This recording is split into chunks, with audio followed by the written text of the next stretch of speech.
Okay, so you want to start off this episode. You got something here. Yeah, so I know we normally start off our episodes with you asking the question, but I have a question that was just sort of burning through me the entire time I was watching this movie, and I need an answer. Is Neil Diamond sexy? Oh, that's a good question. I mean, present day? No. I mean, when this movie was recorded. It's tough, right? Like, he doesn't have sexy songs. His songs are mostly about, like, heartache and, like, you know, immigration, I guess. I don't know. Those aren't exactly sexy topics, I feel. So, gun to my head, I guess I would have to say no. Okay, because I feel like a lot of the story relies on us having the feeling or assumption of Neil Diamond as desirable. I mean, his music is desirable to the ears. I've seen women who were like all in on Neil Diamond. I've been to a Neil Diamond concert. These were not like particularly attractive women, but they were. You said 3 minutes ago we weren't going to talk about the attractiveness of females in this podcast. The point is, though, like, they were really into it. They were all in. Like, he came on stage and he started singing.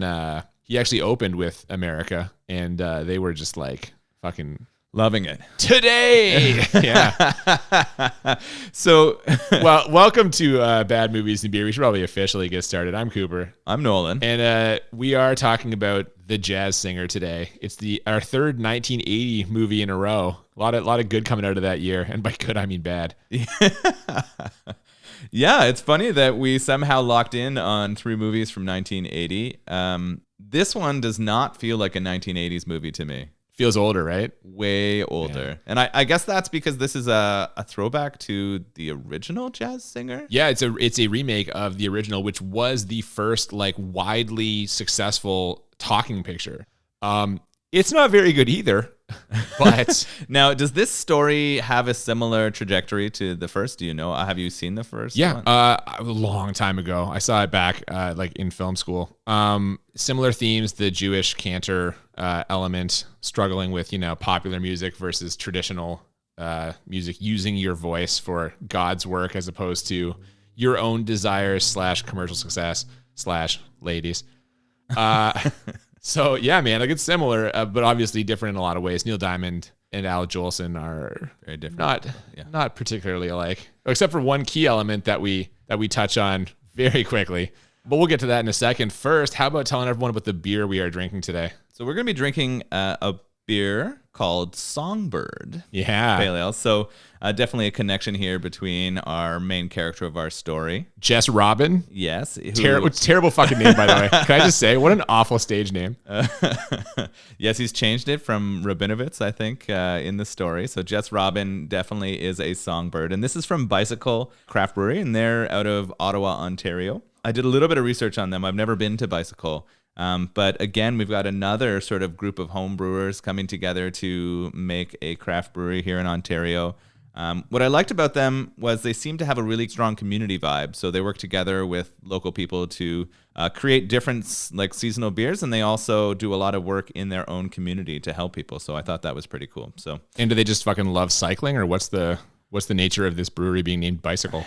That's a good question. There's not a lot in there. I think in the about section, there's one sentence that mentions sort of the cycling being a natural form of transport, and they definitely connected to living on the land and nature and being closer in a lot of the things they said. I think they called themselves the Down to Earth Brewery, and I think that is kind of fitting with the cycling motif. Okay. Well, it also fits with Neil Diamond's down-to-earth upbringing in this movie.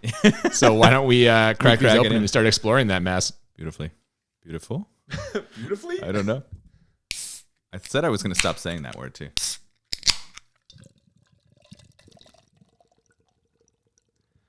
So we open with the credits set to the familiar strains of Neil Diamond's America. And then the Statue of Liberty, followed quickly by people of all different races, creeds, and cultures. Also some hard zooms on the American flag. So they are coming out real subtle here to start. So I have 2 questions. I noticed in the credits it said that there was an original song that was created for this and that Neil Diamond did all of the music for it.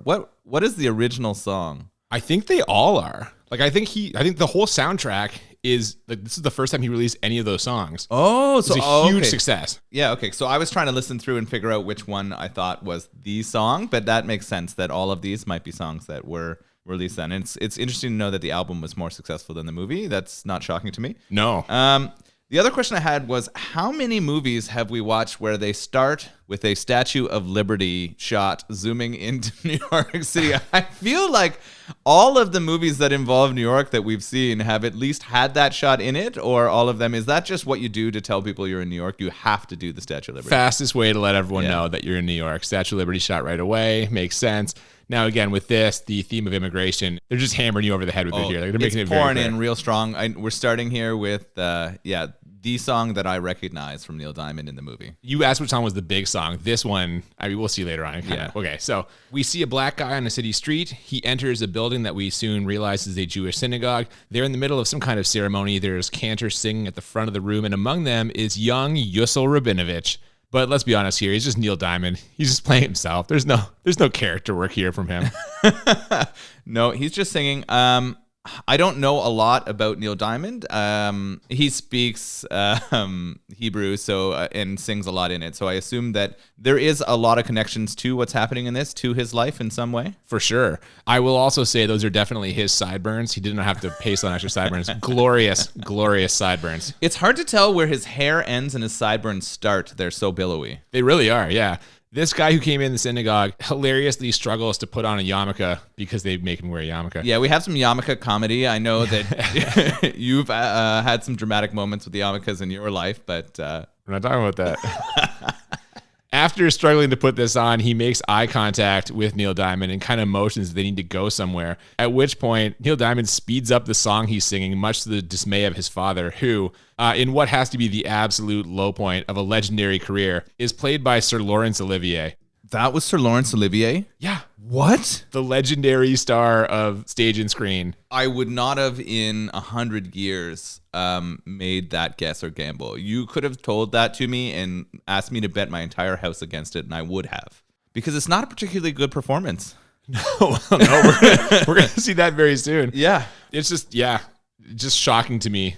Did he have like gambling debts, like a financial advisor steal money from him? This was filmed in the late 70s. Did he have like a cocaine problem that wasn't publicized? How did they get him into this movie? We also find out that Neil Diamond's character is married to Rivka, who is a member of the same synagogue, and that night they are supposed to be like studying or maybe teaching something. They're to do with going to their the faith library, at the library. Yeah. But he asks his wife to cover for him so he can head out with his friend Bubba, who is the guy who came into the synagogue. Yeah, Bubba's sort of pulling him along, and she does. She covers for him, and he heads off with Bubba to a club. But when he gets there, there's a bit of an issue. Well, yeah. So Bubba's part of a vocal group, and he's writing songs for them. They have a gig that night, but they're short a member. They want him to fill in. But as you mentioned, there's a small problem. The show is at a black club, and Neil Diamond is not black. He's like, I can't go out there, do it just three of you. But the group is desperate. There's an agent coming down to see them, and he expects to see four brothers. That's their words. Obviously, Neil Diamond has some reservations about this, but they're out of time as the club promoter comes backstage and says, "Hey, blood, plasma, whatever you want me to call you, brother. If you don't get your 4 black asses out here, I'm going to have to put on another act. But please tell me that ain't no white man." So naturally, there's only one solution. Throw on some blackface and an afro wig and get out there. Footnote, we are 6 minutes into this movie.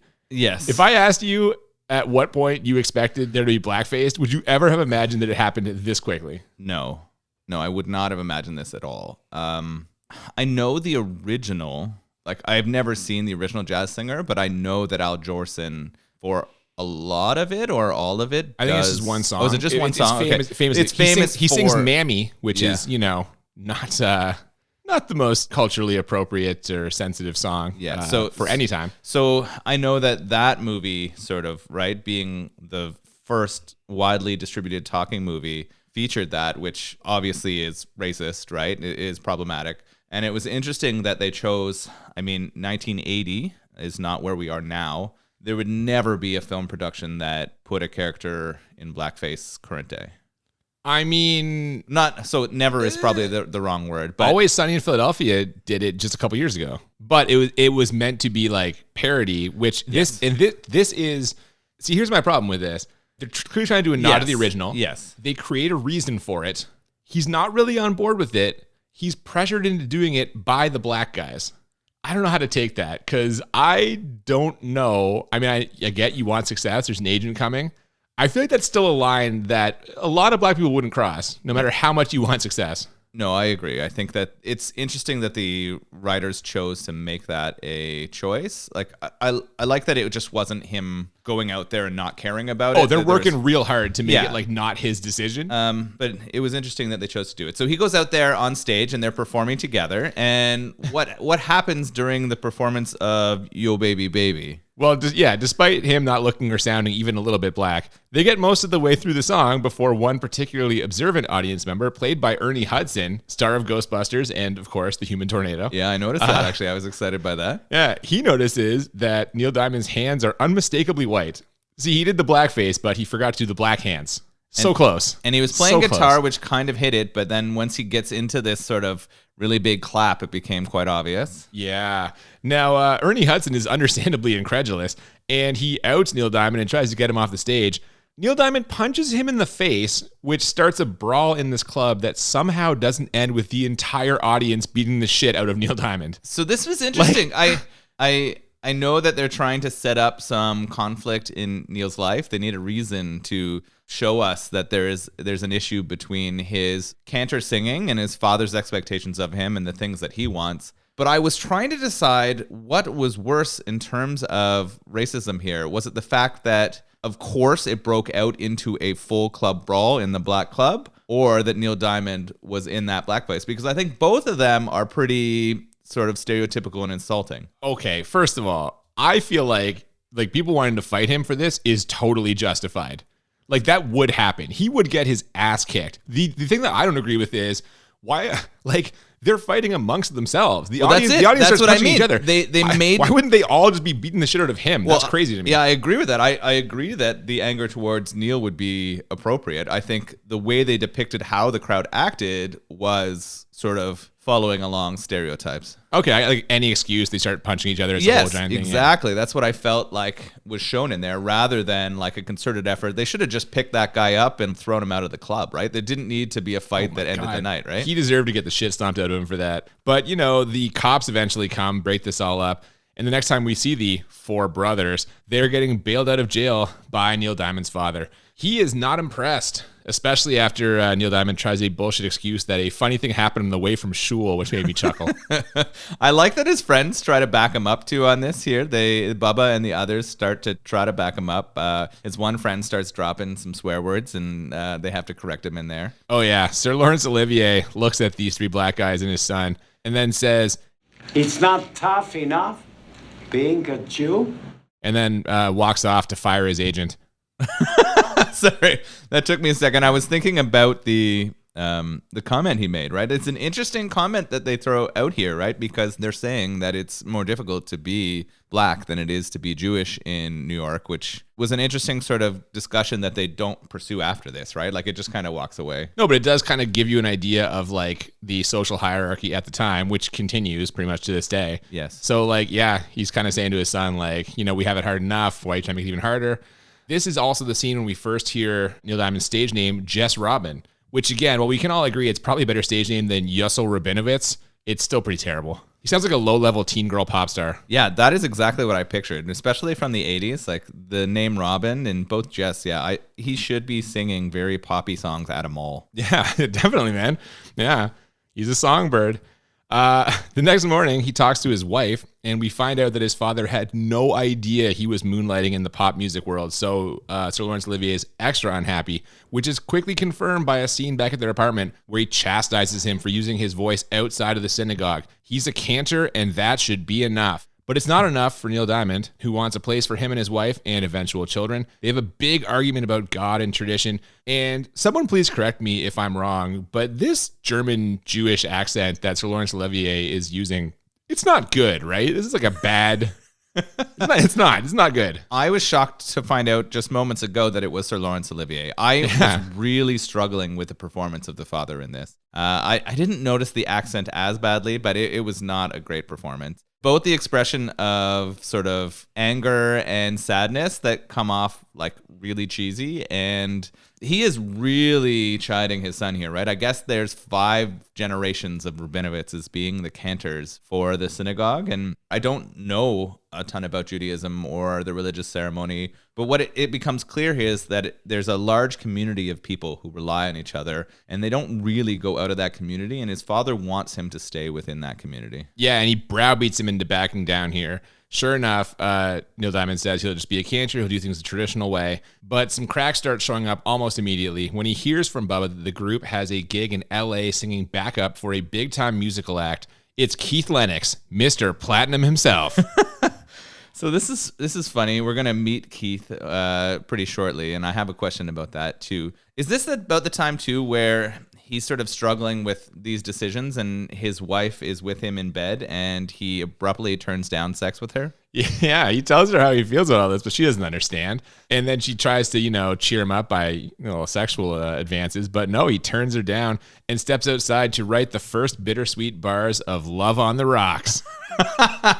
She looks pretty sad lying there in bed, but just wait till she hears the lyrics. Yeah, that's true. It just seemed he was struggling so badly here with what was going on with him. But when your wife tries to cheer you up, how often are you going to say no to that opportunity? I don't know, man. He's clearly in an emotional place. He feels a disconnect from her, right? Like this is actually one of the only scenes where I'm like, that's the way that might have gone in real life. Like I can see how a person would he's doing an okay job, an emphasis on okay, of communicating that he feels this distance from her and by extension the whole community. Yeah, it was interesting because I hadn't at first connected his relationship to her as closely with his relationship to the community, but it becomes clear as we go through the movie. So this surprised me. When this happened, I was just like, really? You just do it and then you go write your sad song. What's wrong with you, Neil? Yeah, man. Well, he's got inspiration right away. We get a taste of those song lyrics the next day after he finishes teaching a religious song to one of the synagogue youth. He's supposed to be warming up the pipes for a party for his father. 25 years he's been the cantor. But when he gets a phone call from Bubba saying that Keith Lennox wants to record Love on the Rocks and they need him in LA ASAP, he's got a tough decision to make. This is really funny because he's trying to give a life lesson to this boy, right? And the boy doesn't want to go through with singing the song at his own bar mitzvah, right? And it's interesting to me that the life lesson he gives him is that sometimes you just have to do it for your parents. Yeah, but I interpreted this as he feels this way about, feeling distant from the religion and from the religious community. And now we've got this kid from a younger generation who's expressing many of the same feelings. Maybe the interest in religion is kind of starting to taper off. Younger generation less interested in that. That's how I interpret it. But why didn't he tell him to do what he wanted? Because right now he's acting out the stuff for his parents. He's it's a big day for his father. So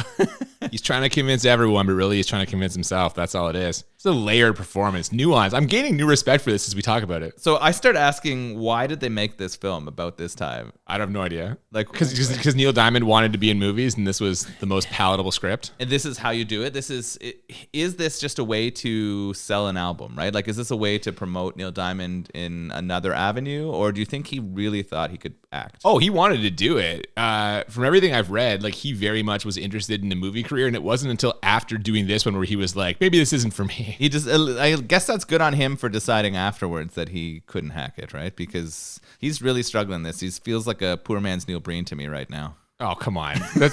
There's no comparison. If you don't know who Neil Breen is, Google it. Neil Diamond did not fund this movie himself with his fucking gambling winnings, or what did Neil Breen? It doesn't fucking matter. We'll get to that when we do a Neil Breen movie. I guess so. He's conflicted, obviously. He runs this trip to LA by his wife. He actually wants her to come with him, and she is not on board. Gives him a big time guilt trip on behalf of her and his father. But he tells her, I love my father. I'll never do anything to hurt him. But I'm going to LA. With you or without you, I am going to LA. The camera angle isn't doing him any favors here, but he looks and sounds menacing, doesn't he? Yeah, emotion was a difficult thing for him to portray in this film. I think he definitely struggled. Being a professional singer doesn't mean that you can act, and it really comes across in all of these supposedly emotional scenes. And on that same note, despite saying 5 minutes ago that he wouldn't do anything to hurt his father, he tells him about the LA trip right in the middle of his father's party, and right in the middle of his father, reminiscing about his dead wife. So this scene to me was baffling. They start telling the story of, I guess it was Neil Diamond or his character out on the streets, and the wife went out to get him and was killed by terrorists. I interpret it as something like during wartime almost, or I don't know. But the way that the story was being told, the amount of horror in that was dramatic, but it was laughable in the way that it was shared, right? Like, this is probably one of the worst things you can happen, but the way that they came across and told that story, and the way how quickly he moved past it. Yeah, it's like, okay, it's time to stop acting now. That scene's done. Let's go on to the next thing. That's exactly what it felt like, right? It was weird. I really disliked this scene. Either way, just a terrible time to tell your dad you're leaving for the fucking coast. Luckily, though, he cheers him up with a rousing round of Hava Nagila, which apparently is the fastest way to win over a room full of Jewish people. All of a sudden, that party's popping. It did go off. Again, I don't know enough to know whether that's a common thing or not. Definitely. Now, amazingly, his father wishes him the best in LA, despite being sure that he won't come back. And that's where we're off to as he arrives in the airport to find his escort, Molly Bell, waiting. Just to be clear, she's his escort, not an escort, I don't think. I didn't make that connection, but I did write uh-oh when he meets her at the airport. You know that another love interest is being sort of inserted into the story here. Yeah, and after some last name and geography-based chit-chat, she escorts him to the studio where we find out that Keith Lennox has made some alterations to his song, let's say. Yeah, this is funny. The Keith Lennox character is sort of a somewhat aggressive British song person who likes to sort of speed up and have music. Is this inspired by David Bowie? See, I was going to go Billy Idol. Ah, okay. I got Billy Idol vibes, although I feel like it's too early to be Billy Idol. I don't think Billy Idol really hit until kind of later on. In the 80s. He does definitely look more like Billy Idol than David Bowie, but for me, just the way that they portrayed the character, I wonder if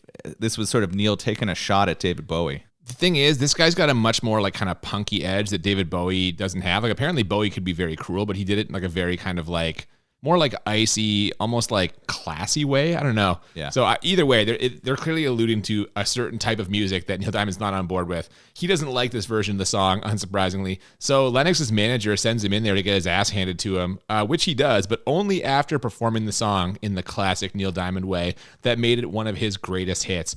It's moving and emotional, and Keith Lennox listens to it the whole way through before he shit cans him and the Four Brothers. I do love that he goes in there to show him the way it's supposed to be sung, ballad style. Yeah. And then that there's an immediate firing. I definitely appreciate that, which was funny because I think when you write a song for someone, you don't really have that say, right? Oh, no. It's like writing a screenplay. You hand it over and it's out of your control. Yes. And so it was pretty funny to see that. But what did the musical technicians and Molly feel about the way that this all went down? Well, they liked it. She got fired too, by the way, because she said she liked his version better. So she's out also. They're all fired. Now, according to Bubba, there's only one thing to do at that point: have a party. And this party scene is one of the most bizarre things I've ever witnessed. There's a puppet and a guy playing a banjo, and they're all dancing around to like a sea shanty. It's a really weird song. They're like bouncing off the couches and doing strange dances. Is this how people partied in 1980? Like, is this what went down? I find it very hard to believe. Like his whole band, the group, there's four of them there. They were super into this. One of them was playing like a fucking washboard or something. I'm like, this does not track. Come on. It seemed kind of weird to me. It seemed kind of problematic too. I was like, I had to struggle with this one. Yeah, it seems that they're having fun though. But Neil Diamond's character Jess is dealing with some emotions, so he goes for a walk on the beach. Molly comes out to cheer him up, and she's got a gift: the recording of him singing "Love on the Rocks" in the studio. She's plucky and she thinks he's got what it takes to make it to the top. She convinces him to stay, and she's going to be his new manager. And I could be wrong, but I feel like there's some sparks flying between them. In fact, they basically fall in love a day later when he plays Hello Again, another great Neil Diamond tune. And this is funny. They've known each other for less than a day. It always happens. She's already convinced he's going to be a huge star. You heard that performance. It was incredible. And she has already fallen in love with him, right? And it's just, I mean, they have to do this in a movie, but as we know, this is just bullshit. Yeah, but time is money, so, like you said, they have to do it. And so she's become his manager, and now we're going to get a really weird scene. Well, we hear the song Hello Again after she fails in her first attempt to get him a gig. Basically, she holds up a club owner for a slot opening for a comedian when he thinks that the tape in her pocket is a gun.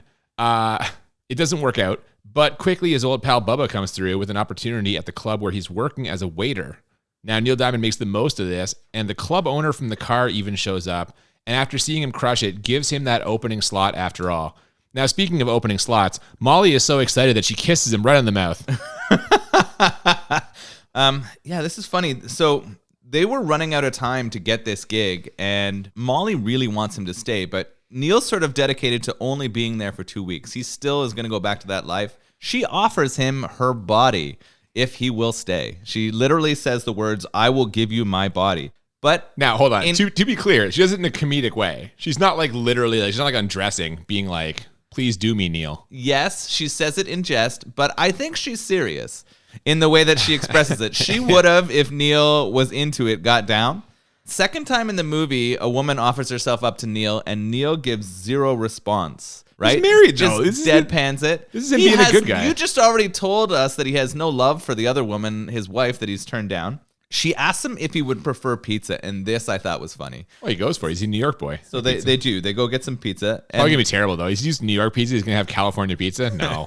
So they get to that gig, and they're playing "Ooh Baby Baby" again. You Baby Baby. It's called You Baby. You Baby Baby, I think. And what happens with the promoter who shows up to sort of listen to him play at the club? Yeah, he goes for it. I already said that. Oh. He's gonna give him the spot. He's gonna give him the spot. It's Shit. fine. But all this success he's about to have is, like you said, it's going to push him past the 2-week time he was supposed to say. So we get a very uncomfortable phone call home at this point, followed by just a terribly acted scene where Jess's father encourages his wife to go to California to be with him. It's real bad. Yeah, he says that a wife's place is with a husband. That's some traditional thinking there.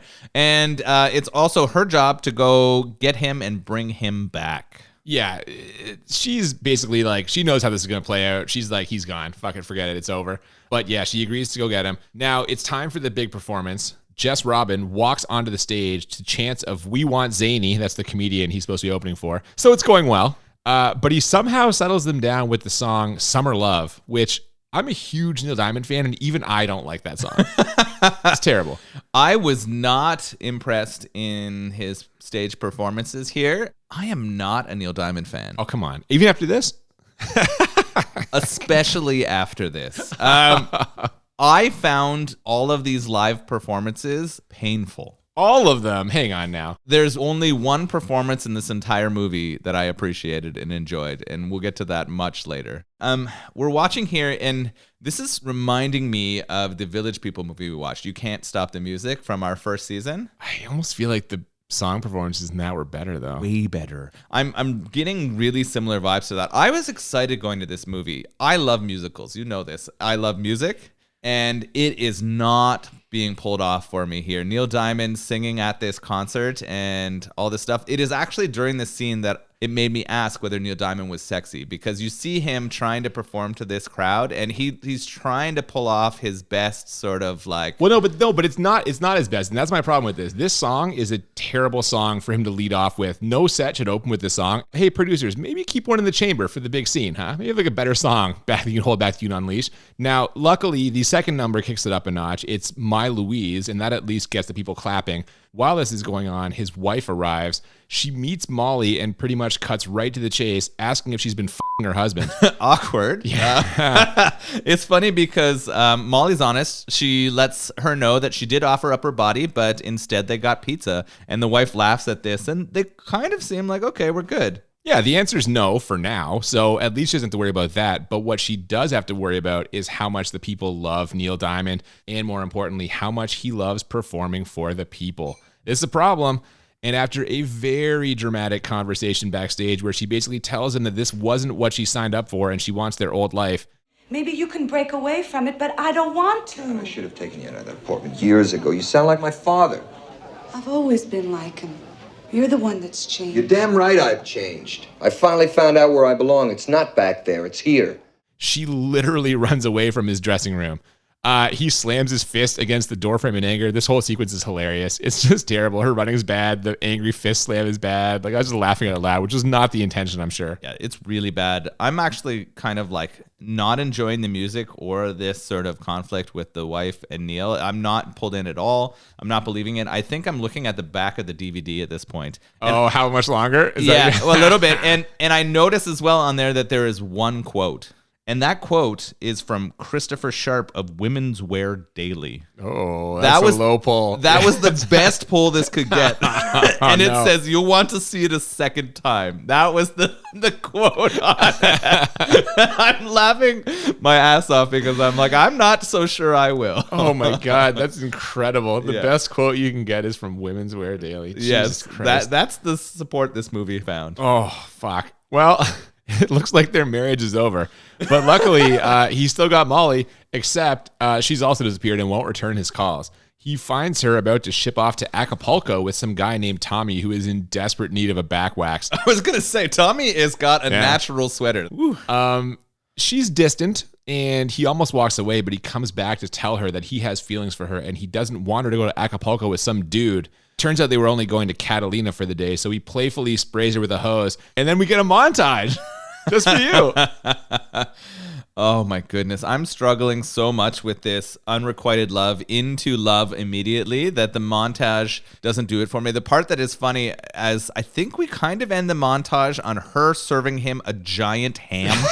So that is definitely the highlight. Yeah, we see their relationship progressing. They're walking on the beach, working in the recording studio, riding a tandem bike. I'm not shitting you. They're riding a tandem bike.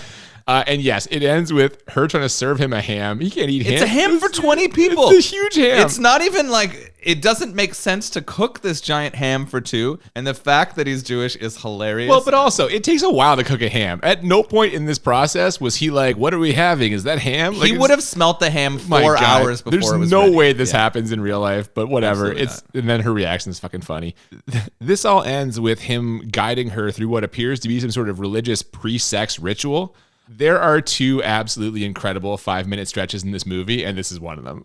This whole sequence, to me, was fucking just tremendous. I loved it. So I'm struggling so hard with their relationship at this point, the montage and what's happening to them. He looks significantly older than her, and he's not particularly handsome. Like, he's old as fuck. That was actually, you mentioned Chris a second ago in quotes in the back of the DVD. Roger Ebert fucking savaged this movie. And again, I don't always agree with Ebert. He and I have a bit of a history. But like, he fucking said, he pointed out rightly that he's like, he's way too old for any of this to be happening to him. Yes. He's like fucking 37. Like, there's no chance. He's brutal. Super old. Yeah, I wrote down here that he's old and not handsome. I was like, this would not happen to him. There's no way that we would have this person who leaves that life and finds stardom right now looking like that. I mean, he is a star in real life, so I don't really know what you're saying there. Just going to defend my man here. But either way, they're very much in love. Things are going well. And that means we're overdue for some adversity. So here comes Papa. He decides to surprise Jess in Los Angeles, and although he comes in pleasant, he starts laying the guilt on almost immediately.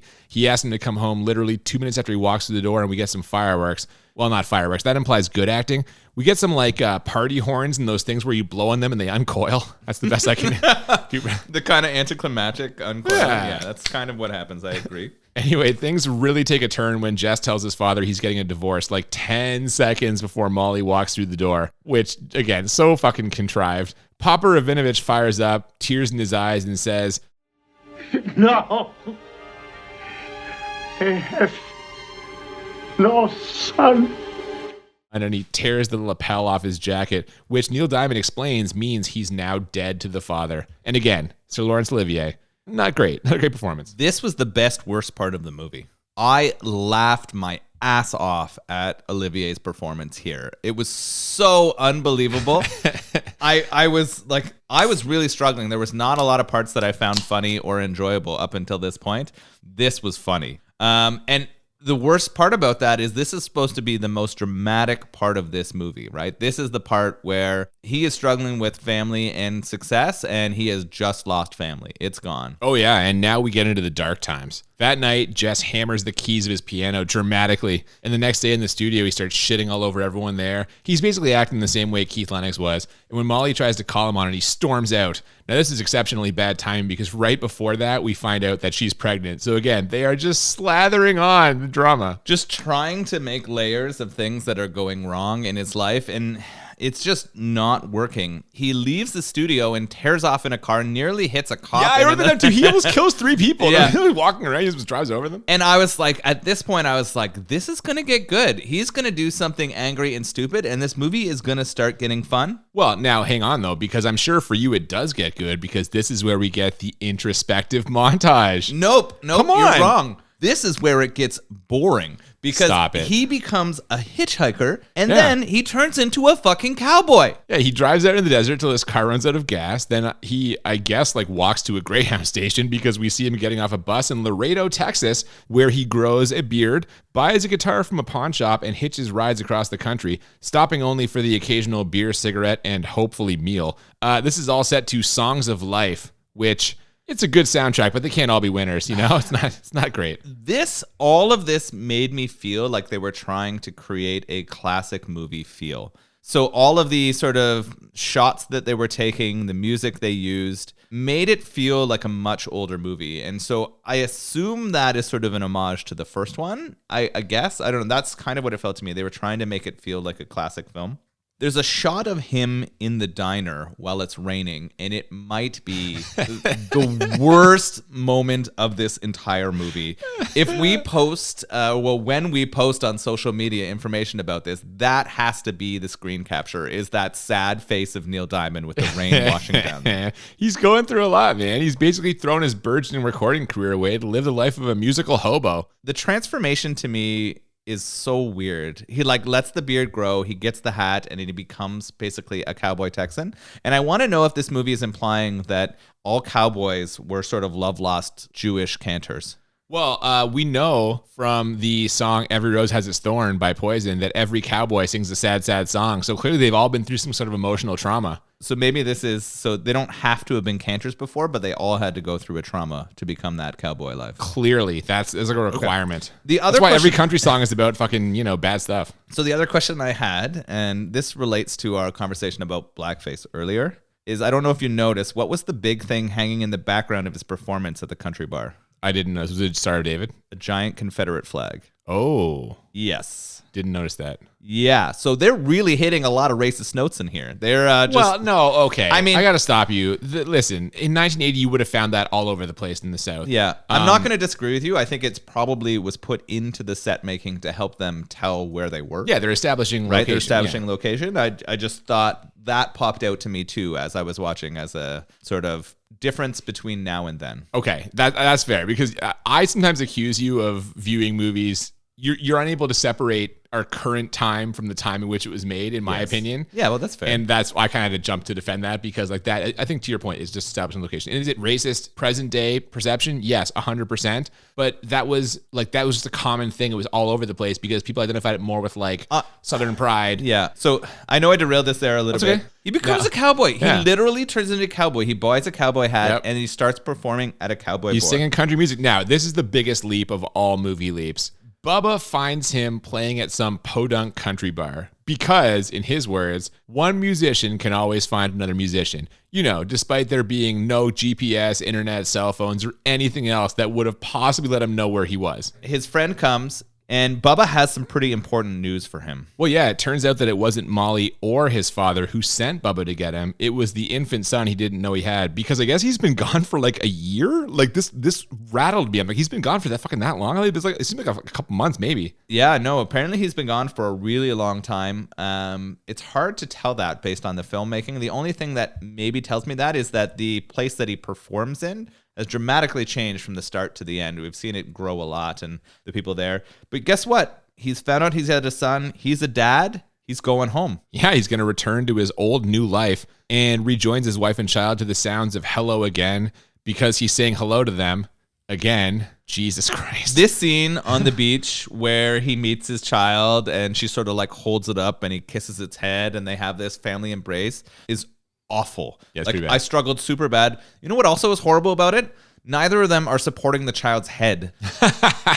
This kid's head is flopping around and they like clearly neither of them know how to hold a child, because I was like, there's got to be a mother in the background watching this scene who is just freaking out because both of them are holding it in a way that I'm like, they're dropping this kid. Again, I think parenting techniques have evolved a lot over the last 40 years. I don't know. Yeah, how did we make it out of the 80s is the question. good question. I think you're right. It's, Yeah, and in this scene we fade out, and I kind of thought that was the end, because like Hello Again's kind of a song to go out on. But the next day, I kind of wish it was. yeah,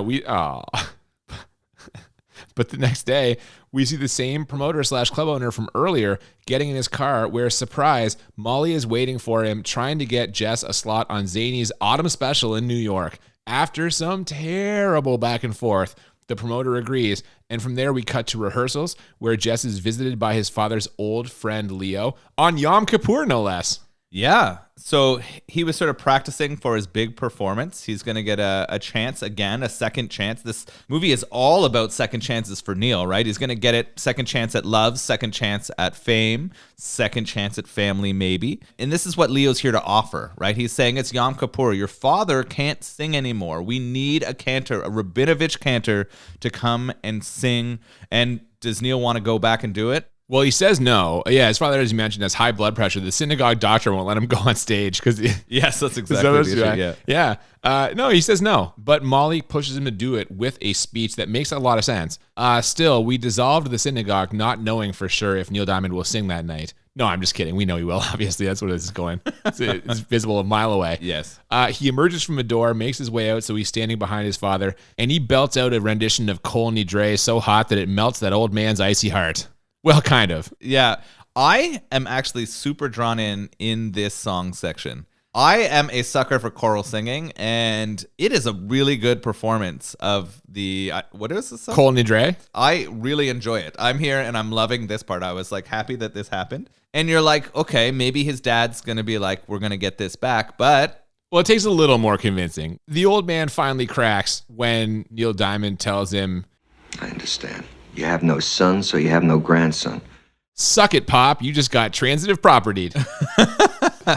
And he resists for a while, right? We get a really poorly acted scene of him trying to resist loving this grandchild and his son. As soon as he sees a picture of him, though, it's over. Well, he waits just a moment, right? He gives that moment, and then he, like, open mouth kisses the picture of his grandson. He's very into it, yeah. And this all works. Him and Neil Diamond embrace as we start to once again hear the sound of America. And sure enough, they're going to bookend this thing. But this last performance is just the full Neil Diamond treatment. He's got the trademark sequined shirt. It's basically 80s concert footage. And cut into that footage, we see his wife and father sitting side by side, cheering him on. It's pretty great. But then, just when things couldn't get any better, he strikes the pose from the movie poster / DVD cover. And that's right, fucking freeze frame. Yeah. We hit the credits and we're out, man. That's it. So, yeah, the fucking shirt and scarf he's wearing are so sparkly and bright. The thing that baffles me about Neil Diamond that I've learned during this movie, because I know very little about him, America and Sweet Caroline are probably the only two songs that I know.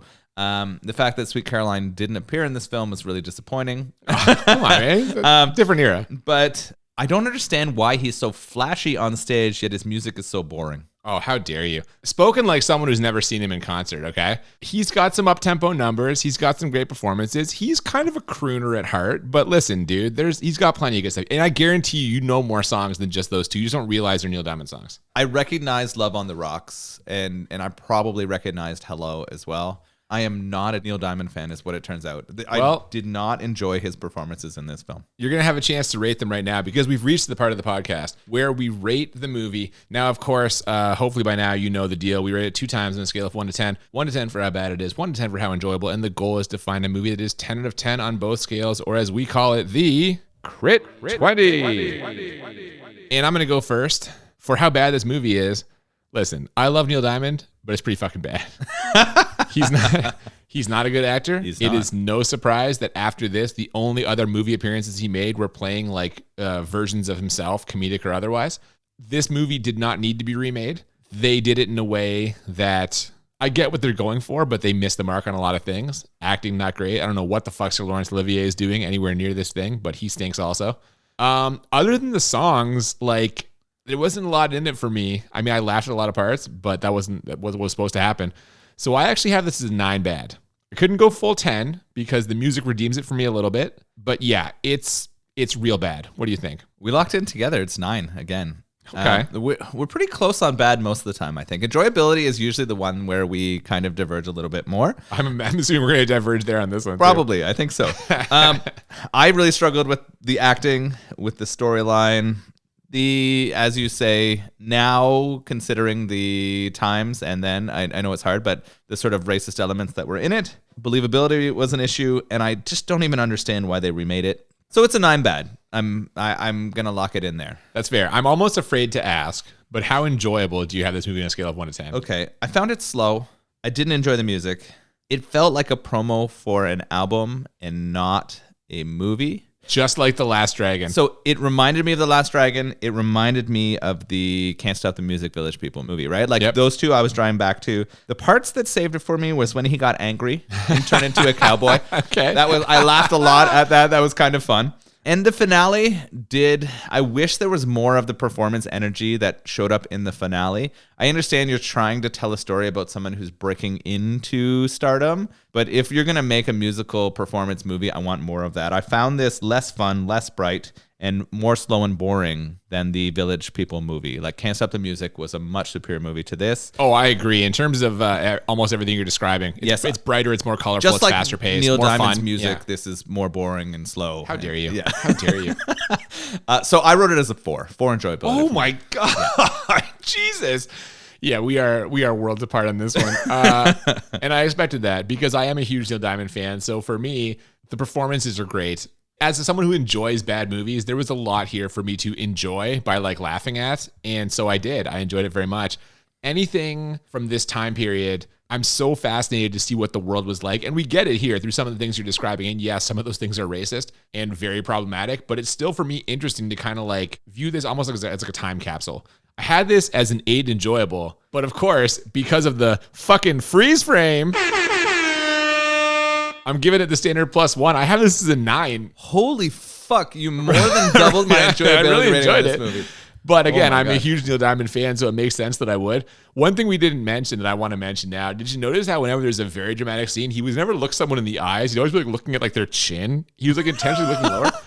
I didn't notice that. Does Neil have a problem with eye contact? I don't know, man, but if you watch this again. Well, that's never going to happen. Unlike the sort of wonderful praise they got from Women's Wear Daily, I will not be watching it again. I am not Christopher Sharp. Yeah, man. We are way apart in that one. No surprise. What about this beer? What did you think of this beer? I enjoyed it. So we were drinking Songbird Pale Ale. Great connection. I think you did a good job with this one, Coop. Bicycle Craft Brewery. It's really light, easy drinking. I definitely get both the citrus and kind of the malt is very kind of, sometimes I call it as biscuit or cookie. Like I definitely get that kind of aftertaste of biting into a nice shortbread cookie kind of thing as you drink it. How about yourself? So the key word then what you just said there is pale ale. This is not an IPA because I can't fucking stand IPAs, but pale ales I enjoy very much. And this one I fucking loved. I thought this was tremendous. Like you said, super drinkable. Fucking just crushed 2 of these tall cans, no problem. Big fan. I would drink this again in a heartbeat. One of maybe my favorite beers that we've had so far this season. Nice. That's a big praise right there. I think it's literally my favorite. Holy shit. Yeah. Beautiful. So that's going to pretty much do it, man. We successfully navigated the murky cultural waters of the jazz singer. And next week, we are going to spice things up a little bit. We're going to throw some more action into the mix since you complained this was too slow. We're going to another James Bond movie next week. We're going to be talking Die Another Day.